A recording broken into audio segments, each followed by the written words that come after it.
বিসমিল্লাহির রহমানির রহিম। প্রিয় শিক্ষার্থীবৃন্দ, আসসালামু আলাইকুম। তোমরা সবাই জানো ক্যালকুলাসের দুইটি অংশের একটি গুরুত্বপূর্ণ অংশ হচ্ছে অন্তরীকরণ, অপরটি হচ্ছে যোগজীকরণ। তোমরা এখন অন্তরীকরণ অধ্যায়টি পড়ছ। আজকে আমরা যে বিষয়টি আলোচনা করব তা হলো মূল নিয়মে অন্তরজ নির্ণয়। মূল নিয়ম কি? মূল নিয়মটি হলো আসলে সংজ্ঞার সাহায্যে অন্তরজ নির্ণয়। যে অন্তরজ নির্ণয় করতে গেলে লিমিটের সমস্যাগুলি সমাধানের দক্ষতা থাকতে হবে। তাই সবার প্রতি পরামর্শ থাকবে, এই ভিডিওটি দেখার পূর্বে অবশ্যই লিমিটের উপর যে দুটি ভিডিও আছে সেই দুটি ভিডিও আবার একবার দেখে নিবে। চলো তাহলে শুরু করা যাক। চলো আমরা এখন মূল নিয়মে sin 2x এর অন্তরজ নির্ণয় করি, অর্থাৎ সংজ্ঞার সাহায্যে sin 2x এর অন্তরজ নির্ণয় করব।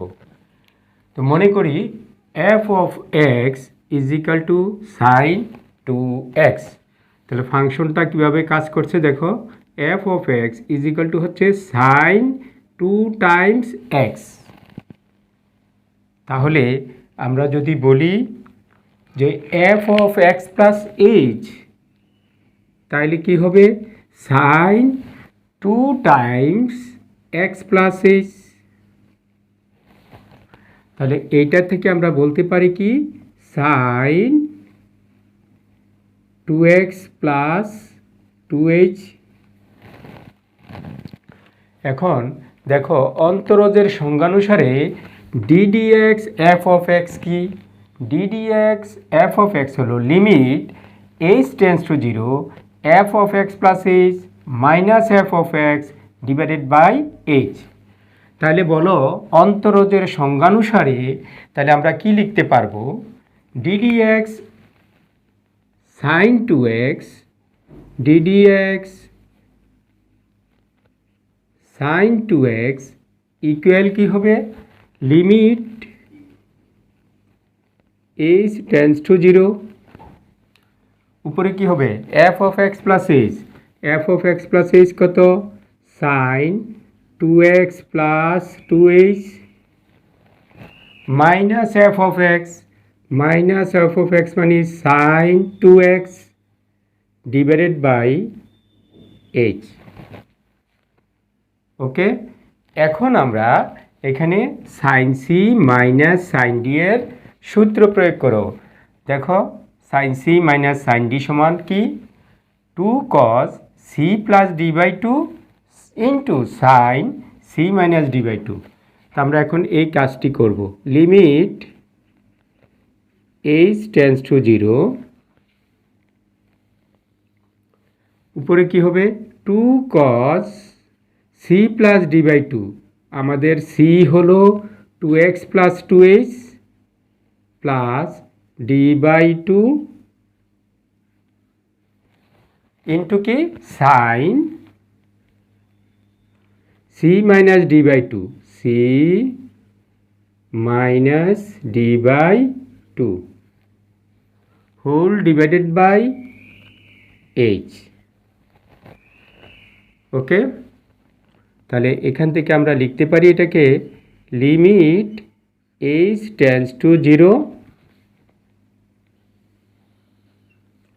এটা হয় 2 cos, এখানে দেখো 2x plus 2x that is 4x, 4xকে 2 দিয়ে ভাগ করলে 2x plus 2h divided by 2 that is h। Then দেখো এই 2x ক্যান্সেল, তাহলে 2h বাই 2, তাহলে sine h whole divided by h। এখন এই 2টাতে h নেই, 2 লিমিটের বাইরে নিয়ে আসতে পারি। তো আমরা লিখব কি 2 লিমিট h টেন্ডস টু 0। এটাকে আমরা দুইটা অংশে করব, প্রোডাক্ট রুল, লিমিটের প্রোডাক্ট রুল আলাদা আলাদা করে লেখা যাবে।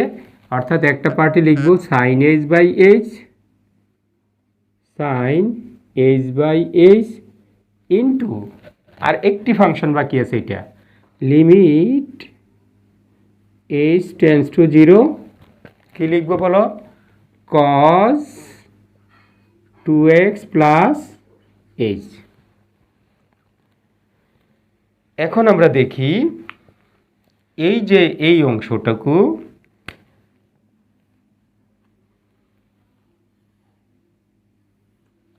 এটা হলো আমাদের limit theta tends to zero sine theta by theta equal 1, অর্থাৎ সাইনের সাথে যত থাকবে ডিভাইডেড বাই ঠিক তত হলে ইকুয়াল 1। তো আমাদের কি আছে দেখো, এখানে limit h tends to zero sine h divided by h, same জিনিস আছে এইচ এইচ, অতএব এটার লিমিটিং ভ্যালু 1। আমরা লিখব এটার পরিবর্তে 1, 2 ইন্টু 1। আর এখানে কি এইচ টেন্স টু জিরো, তাহলে যদি এইচ টেন্স টু জিরো হয় তাহলে এইটা টেন্স টু হবে কত, 2x। এইচের মান জিরোর খুব নিকটবর্তী, অর্থাৎ 2x এর সাথে জিরো এর নিকটবর্তী সংখ্যা যোগ করলে 2xই হবে। অন্যভাবে মনে মনে তুমি চিন্তা করতে পারো, এইচের মান জিরো। একটা জিনিস খেয়াল রাখতে হবে, এইচ জিরো নয়, জিরোর নিকটবর্তী। তাহলে এটা যদি খুব জিরোর কাছাকাছি হয় তাহলে খুবই ক্ষুদ্র সংখ্যা, যা 2x এর সাথে যোগ করলে 2x এর উপর কোনো প্রভাব পড়বে না। তা আমরা মনে মনে চিন্তা করব এইচের মান জিরো, তাহলে এটা হয়ে যায় cos 2x, তাহলে into cos 2x।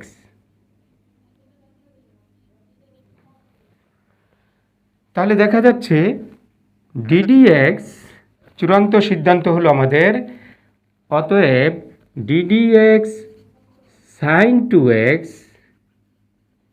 Equal to cos 2x। এই 2 cos 2xই হলো সাইন 2x এর অন্তরজ। কার সাপেক্ষে?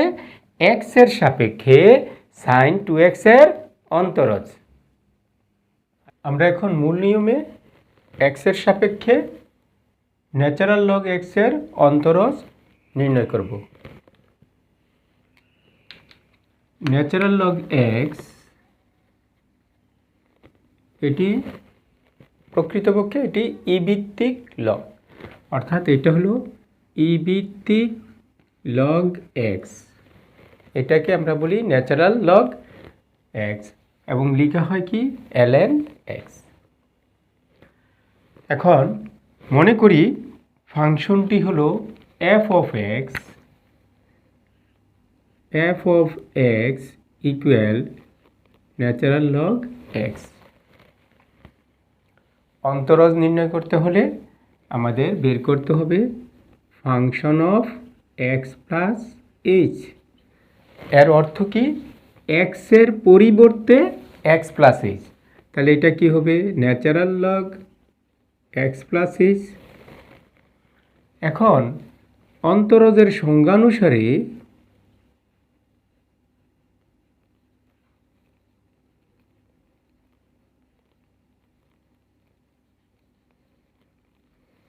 Ddx natural log x equal কি হবে?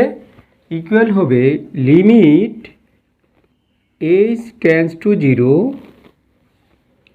উপরে হবে function of x plus h, অর্থাৎ এইটা থেকে এটা minus f of x plus h থেকে minus f of x, that is এইটা থেকে এটা মাইনাস হবে natural log x plus h minus natural log x divided by H.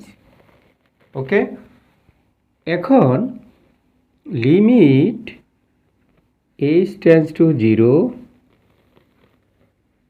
H এখানে এটা দেখো ন্যাচারাল লগ এত মাইনাস এত, লগারিদমের ক্ষেত্রে কি হয়? মাইনাস থাকলে ভাগ হয়, অর্থাৎ এটা হয়ে যাবে natural log x plus h divided by x. Okay, right. এখন limit h tends to zero natural log x by x plus h by x আলাদা করে লিখে হলো x by x plus h by x, নিচে কত h, limit h tends to 0। এখানে উপরে হচ্ছে natural log 1 plus h by x, নিচে আছে এইচ। ওকে, এবার দেখো আমরা একটা লিমিটের সূত্র জানি। লিমিট এক্স টেন্ডস টু 0 হলে natural log 1 plus x divided by x, অর্থাৎ 1 প্লাস যত থাকবে সেটা যদি নিচে হয়, তাহলে তার লিমিটিং ভ্যালু 1। তাহলে আমরা এখন এখানে দেখি এটা কি আছে, natural log 1 plus h by x, নিচে এইচ, অর্থাৎ এইখানে আছে এইচ বাই এক্স, তাহলে আমাকে এইখানে এইচ বাই এক্স আনতে হবে। তাহলে আমরা লিখে দেই, এইভাবে লেখা যায় limit h by x tends to 0। এখানে লিখো h by x natural logarithm 1 plus h by x. এখন দেখো ছিল এইচ, আমি লিখেছি এইচ বাই এক্স, অর্থাৎ 1 বাই এক্স দ্বারা ভাগ করা হলো। দেখো অতিরিক্ত এইচ এর সাথে 1 বাই এক্স আছে, ইন্টু 1 বাই এক্স। তাহলে 1 বাই এক্স ক্যান্সেল করলে আবার আগের এইচ পাওয়া যাবে। এখন আমরা এখানে সূত্রটা প্রয়োগ করতে পারি। এই সূত্রটা প্রয়োগ করলে এইটার মান আসবে 1। তাহলে এটার পরিবর্তে 1 বসাই দিব, 1 into 1 by x, that is 1 by x. তাহলে আমরা বলতেই পারি ddx natural log x equal 1 by x. এখানে কোন সূত্রটি ব্যবহার করা হয়েছে? এই সূত্রটি ব্যবহার করা হলো। তোমরা পরীক্ষার খাতায় এটাকে সাইড নোট হিসেবে দিয়ে দিবে। আমরা এখন এ টু দি পাওয়ার এক্স এর অন্তরজ নির্ণয় করব। তো মনে করি function of x is equal to A to the power x. এখন আমাদের দরকার function of x plus h, অর্থাৎ এক্সের পরিবর্তে বসাবো এক্স প্লাস এইচ। তাহলে অন্তরজের সংজ্ঞানুসারে কি হবে, ddx a to the power x equal হবে limit h tends to 0। F of x plus থেকে f of x plus h থেকে এফ অফ এক্স বাদ যাবে, তাহলে এইটা থেকে এটা বাদ যাবে, that is a to the power x plus h minus হবে a to the power x whole divided by h. তাহলে এটাকে লেখা যায় কি, limit h tends to 0 A to the power x into a to the power h minus a to the power x divided by h. কেন এটা দেখো, a to the power x plus h সূচকের নিয়ম অনুসারে গুণ হবে, তাহলে এর পাওয়ার এক্স ইন্টু এর পাওয়ার এইচ। এবার দেখো এই দুইটা থেকে কমন যাচ্ছে a to the power x, তো limit h tends to 0 A to the power x common, তাহলে a to the power h minus 1 divided by h. এই যে a to the power x, এইখানে এইচ নাই, এখানে আছে H tends to 0, যেহেতু এটাতে এইচ নাই এটা লিমিটের বাইরে নিয়ে আসা যাবে। তাহলে limit h tends to 0 A to the power h minus 1 divided by h. এখন দেখো a to the power x, এখন এইটার সাথে এইটার কম্পেয়ার করো। Limit x tends to 0 A to the power x minus 1, নিচে যদি এক্স হয় এর পাওয়ার যত নিচে যদি তত থাকে রেজাল্টটা আসবে ন্যাচারাল লগ এ। এখানে দেখো এর পাওয়ার এইচ, নিচেও আছে এইচ এবং এইচ টেন্ডস টু 0, অতএব এটা হবে ন্যাচারাল লগ এ। সাইড নোট হলো যেহেতু লিমিট আমরা জানি x tends two 0 A to the power x minus 1 নিচে যদি এক্স হয় তাহলে এটার রেজাল্ট হয় ন্যাচারাল লগ এ। অতএব ddx a to the power x equal a to the power x into natural log a। তো ddx a to the power x এর অন্তরজ কি বের হলো a to the power x into natural log a। x এর সাপেক্ষে x to the পাওয়ার এর অন্তরজ নির্ণয় করব, এটাকে ডেরিভেটিভের পাওয়ার রুল বলে। মনে করি f of x equal x to the power n। আমাদের মূল নিয়মে বা সংজ্ঞানুসারে অন্তরজ নির্ণয় করতে হলে কি বের করতে হবে, function of x plus H equal কত, তাহলে দেখো এক্সের পরিবর্তে আমরা বসাবো এক্স প্লাস এইচ, তাহলে এখানে এক্সের পরিবর্তে এক্স প্লাস এইচ, তাহলে ডান দিকে যেখানে এক্স থাকবে সেখানে এক্স প্লাস এইচ। সুতরাং অন্তরজের সংজ্ঞানুসারে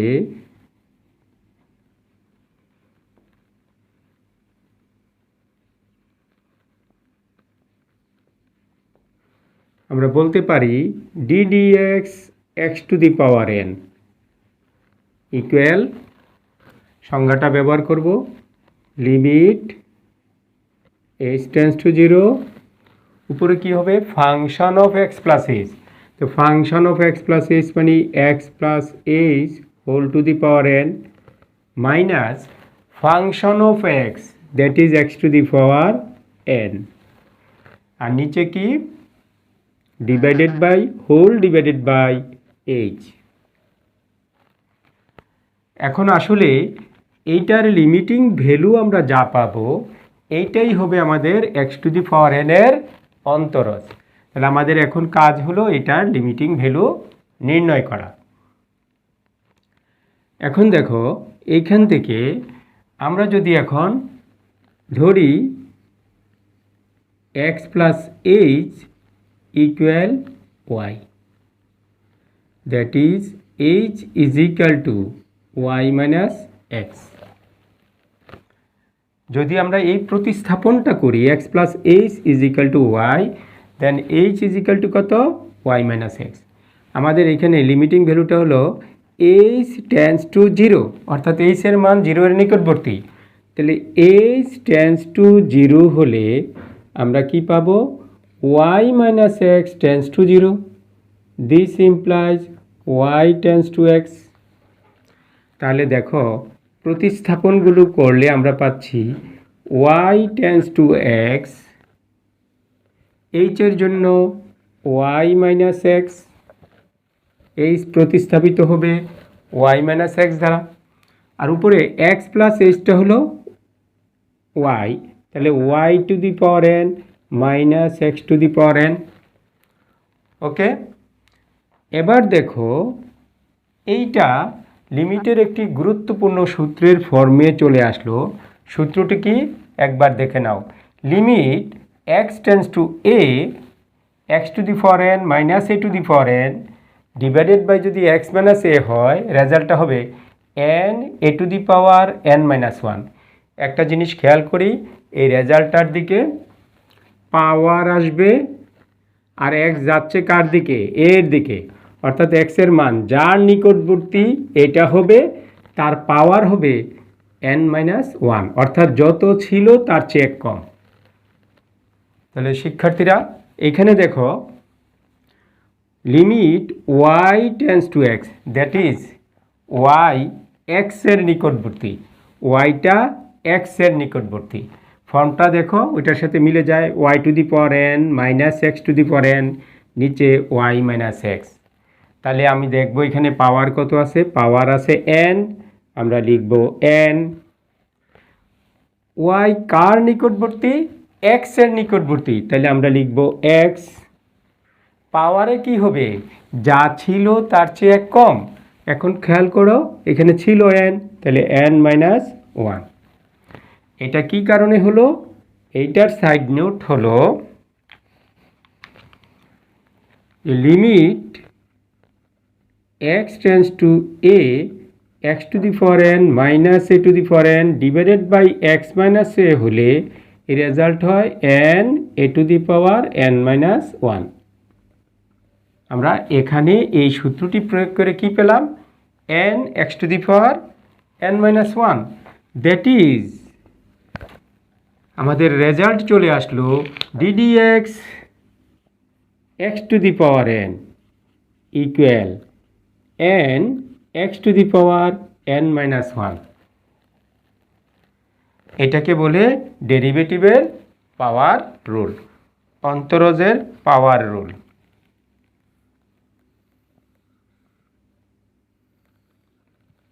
এবং খুবই গুরুত্বপূর্ণ একটা ফর্মুলা, যে x to the power n এর অন্তরজ কি, n x to the power n minus 1, অর্থাৎ পাওয়ার যা থাকবে এটা সামনে আসবে, পাওয়ার 1 কমে যাবে। আশা করি সবাই বুঝতে পেরেছ।